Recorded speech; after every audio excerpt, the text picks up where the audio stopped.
Good evening. Welcome to the Trails Radio Show. Happy Monday, April 1st, April Fool's Day. Today, my special guest is actor and voice actor Mr. Stuart Zagnit. Join us in a minute. Thank you. My first question to you is, how did you get started being an actor and a voice actor? How did you get started in the entertainment business? I started as far back as I can remember. I was very attracted to performers, funny performers, people like, when I was really little, Jerry Lewis. Oh, yeah. I'd watch Laurel and Hardy, The Three Stooges, Abbott and Costello. All the greats, all the great comedians. All the greats that really made me laugh. And it really made an impression with me. I used to set up my living room like it was an obstacle course. So I'd move the furniture around, and my goal was to see how many pieces of furniture could I trip on, fall over, bump into, because I'd watch all these funny people do all these very funny physical bits. And that was exercise for me, And so as soon as I got into school, if there was ever a play going on or a big assembly where you had to get up in front of people, I wanted to do that. So that was always my goal, and I did that right through high school. And then I majored in speech and theater in college. So I got lots of theater experience at Montclair State University in New Jersey, and which was only 12 miles from New York City. So literally from the moment I graduated college, I was in New York auditioning for plays, and I started, I wasn't in the unions yet, so I auditioned for children's theater. I did some touring and some summer stock. And little by little, I gained credits, and then I started to get where I had opportunities to get my union cards, and it just kept going. It was like once it got on a roll, I couldn't stop it, but that's exactly what I wanted to do. So I was, living the dream, but which sounds, great. Of course, there were gaps in between. Yeah, of course.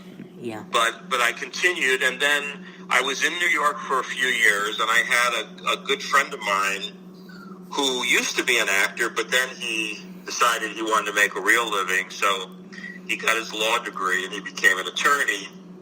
But he still had friends in the business, and he said, this guy I know is casting this new animated series, and they're looking for character voices. So he said, just here, give them a call and tell them I recommended you, and they'll set up an appointment. So I called them up, and they said, sure, come on in. And I read for, 4 or 5 different characters in this new series that I didn't know anything about. And about 2 weeks later, I got a phone call, and they said, oh, we'd like you to do this professor character. And I said, okay, that's great. So I went to my first sessions, and I didn't really remember what I did at the audition.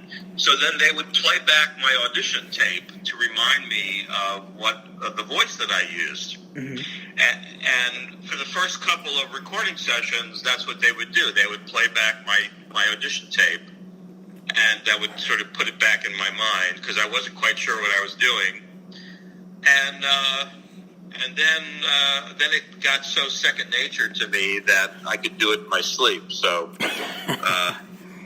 and that turned out to be Pokemon. So oh yeah. So it was a very they always say fate has a lot to do with it. It's about timing, chance, and the fact that this friend of mine knew about it and gave me the info so I could go schedule an audition, and the rest is history. So that's it. Yeah, it's good to have friends in the industry because your name gets around. Word gets around. Absolutely, absolutely. I've made friends over the years, and some of the best. It's always great when you just get a phone call and somebody says, "Oh, we'd like you to do this," as opposed to come in and audition for it, because most of what we do as performers is we're always auditioning. And, so the old saying is you're only as good as your last audition. Mm-hmm. So when people know your work and they call you up and want to know if you're available because they want to offer you something, I think that's the best you can possibly hope for, where you don't have to go in and, they already know you're going to do a good job. So yeah, that's always the kind of the best possible scenario. Yeah. My next question is, what is the most difficult part or most challenging part being an actor and a voice actor? I think, it's challenging. It's probably more challenging, if I may be so bold to say, but when you do anime voice acting, you're replacing an original voice that was written in a foreign language. So, so the challenge is to create the same emotional impact that was in the original dialogue, even though it's been rewritten in our language, and we have to fit the words in the exact amount of space that was given to the original animation. So that means that the writing has to be so precise, and then once they're written, then it's up to the actor to help fit it in. And occasionally, something may be a little short, something may be a little long. Occasionally, they can electronically alter that. They can stretch your words out a little bit.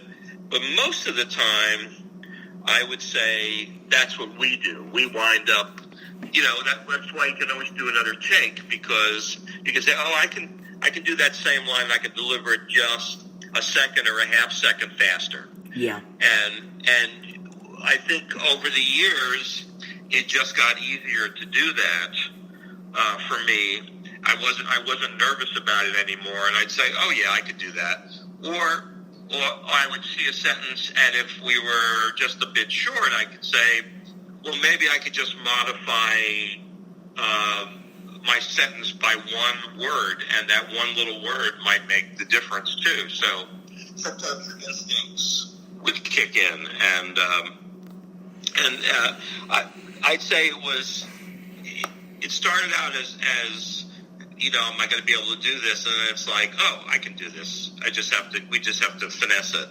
And I think we did a pretty good job, all in all, for it, because the audiences seem to really respond well to it.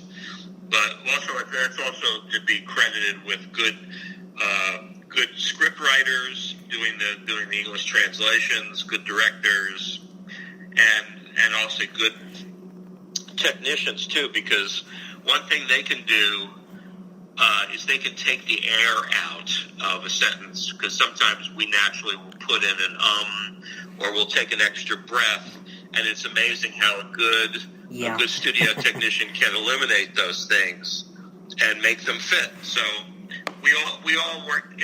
That's where it's truly collaborative, and I found that really exciting work to do. Yeah. It's a team, you can't do it by yourself. You have to rely and work with the technician. It's a team. It's a team effort. I couldn't have put it better myself. and like every team, as the years went by, as we were doing it, it just got easier and easier, because we all understood what we were doing. And even if I hadn't been in, if they hadn't used my character in a while, I'd come in. It was just so easy to fall right into that again. So, yeah. I think we were a very efficient outfit there, and churned out some nice product. Do you have So, any upcoming projects in voice acting or acting in film, television, or theater? Do you have any upcoming projects you can share? actually, on Friday, I'm going up to Hartford, Connecticut. I live in New York, and I'm doing a new musical based on the I forget what year in the 80s it was. It was 1980s movie called The Flamingo Kid, and it's being turned into a stage musical. So it's going to be the last, the season ender of the 2019 season at Hartford Stage at Connecticut.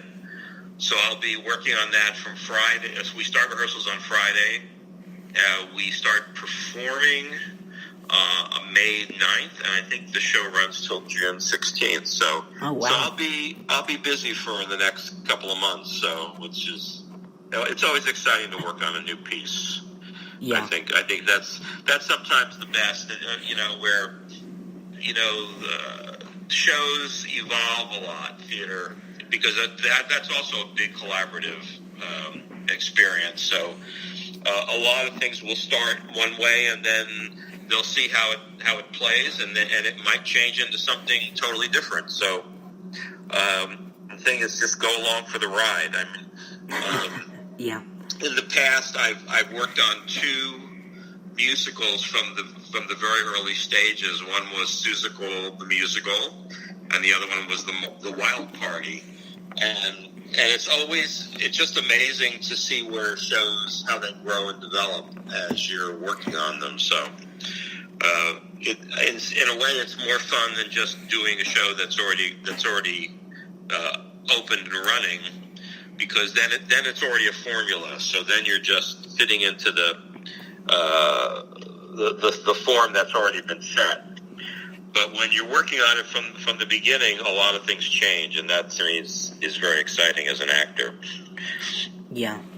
I've done some theater and stage work myself, and it is fun. I haven't done musicals, but I've done theater and some theater projects, and I like it because you get the audience reaction just like that, and it's a different audience each night. So you're based in New Orleans? Well, I'm from Louisiana, and okay. Not from New Orleans, close to New Orleans, and now I live in Mississippi. I see. Because one of my very first theater jobs after I graduated college was doing a tour of Pinocchio, a live stage version of Pinocchio, and we're doing it for schools throughout Louisiana. Oh, wow. And so that was an early touring experience for me. And we got to go all through the state, and we also got to come back and forth to the French Quarter, which was really a great experience. So I enjoyed that very much. Yeah. Louisiana has a very rich and unique culture and different places to go. Yes, I would quite agree there.